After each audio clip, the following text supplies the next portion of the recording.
જેવું ગામ એટલે નવા ગામ. અને આ નવા ગામની ધરતી ફરતા ફરતા ફરતા અનેક જગ્યાએ રોકાણ કરતા કરતા ગારિયાધાર તાલુકાનું એ નવા ગામ છે. અને નવા ગામની ફાટોળે આવી વિરાજમાન થયા.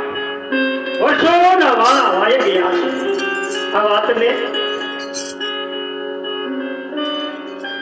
પણ એવા સંત હતા કે સરળ સ્વભાવ નમન કુટી લાઈ યથા લાભ સંતોષ સદાઈ. સદાય માટે સંતોષ અને જીવનની વાજપા એમ કહેવાય કે કૃષ્ણ સ્વામીએ કોઈની આગળ હાથ લાગો કર્યો નથી. કોઈની પાસે યાચના કરી નથી અને જીવન ભાવ પરમાત્માનું ભજન કર્યું. અને કેવું ભજન કર્યું કે વિચારી પ્રેમ પાથરણા અવરના મન હરી જાજો જગતને અર્પીને સુકર કેલી સુમન ધરી જાજો. સ્વધર્મ સદયુના પંથે પુનિત પગલા ભરી જાજો બચાવી શાસ્ત્રના માયરને તમે માધવ ભરી જાજો. અને થતી હોય ખોટી ખટપટ વાતુની તમારું કરી ક્યાંથી હરી જાજો. બીજાને ચારવા કે વટ બનો સેવટ તમે કરી જાજો. આવું જીવન જીવા કે બીજાને તારવા પોતે કેવળ બન્યા અને પોતે પણ કરી ગયા.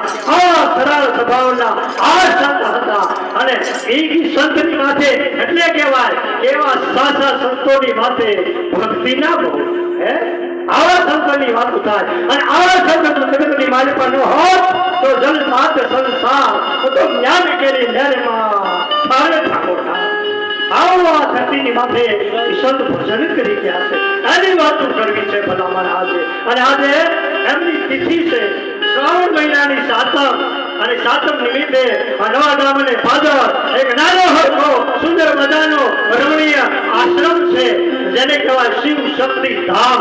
અને આ ધામની માલિકા સંત શિરોમણી હાલમાં એમ કહેવાય છે કે પરમાત્માનું ભજન કરે છે. એવા સંત આયા દાસ બાપુ બિરાજમાન છે.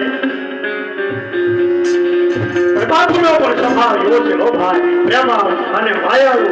આપણને ન જવું હોય તો એમ થાય કે હાથ ઘડી આશ્રમમાં જઈ અને ધામો નહીં બનાવવાના. આવું શાંતિ પ્રમાણે આવું સુંદર મજાનું સ્થળ છે. તો એ જ સ્થળે આજે સરસ મજાની કૃષ્ણ સ્વામીની જે તિથિ છે અને તિથિ નિમિત્તે આજે ભજનનો કાર્યક્રમ રાખેલો છે.